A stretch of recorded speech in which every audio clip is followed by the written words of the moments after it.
Hey there, people. Julius here, or aka Cage, whatever you want to call me.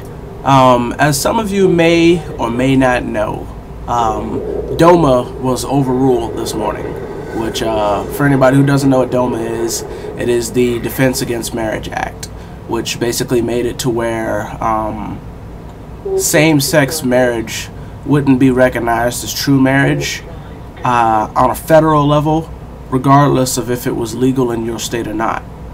So earlier this morning, the Supreme Court ruled the DOMA Act unconstitutional.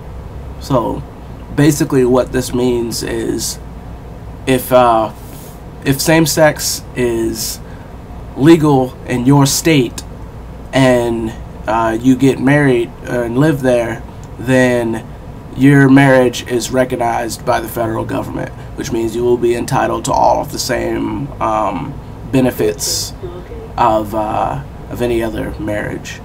So, which is pretty awesome. So I posted that on my Facebook, and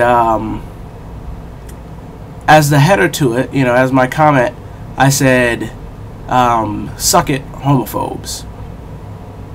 And after I said that, I got to thinking. We've been kind of throwing that word around incorrectly, saying homophobes like that. Because if you think about it, a homophobe isn't somebody who hates same-sex marriage or anything like that. It isn't somebody who disagrees with it. It's somebody who's afraid of it. Like, homophobe literally means same fear, which means you're afraid of things being together that are the same, basically. So you're afraid of homosexual marriage.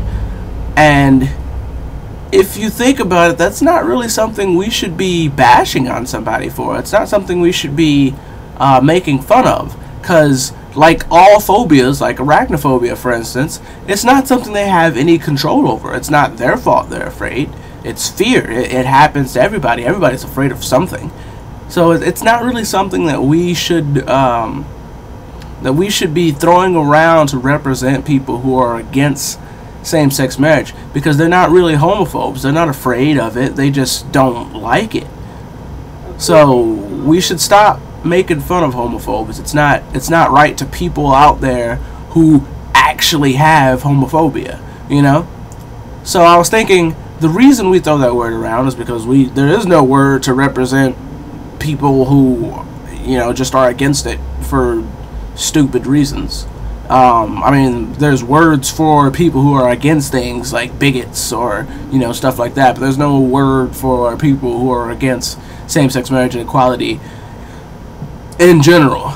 And the thing is, you can't really throw same-sex marriage as the only reason you're against those people, because the LGBT, lesbian, gay, bisexual, transgendered alliance, basically, is not just same-sex marriage, because those people are not just against homosexual marriage. They're against bisexuals, they're against transgender people, they're against sexual equality in general, which is why earlier today I kind of invented my own word. Now, it's not the easiest, you know, it's not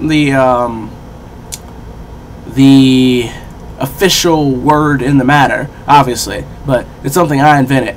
And basically, what it is, well, the whole thing is sexualem, aequalitatis, osor, which means sexual equality hater. I shortened it, put, you know, the beginning of the first word, the middle of the second word, end of the last word together, and it's sexequalosor. Sexequalosor, which means sexual equality hater. That's my word now. Instead of calling people homophobes, because I know it's not true anymore, I'm going to call them sexequalosors. I'm sick of these sexequalosors. I've had enough of these sexequalosors. There we go. It doesn't really roll off the tongue as easily as homophobe, but at least it will be, I won't say politically correct, but it will be correct technically. It's actually what they are. So that's what I'm going to use from now on. Feel free to use it yourself if you want, or don't if you don't. Just don't throw words around that aren't true or that you don't really mean. That's really all I got. That's my message for you today. So, alright, You guys have a good day. Peace.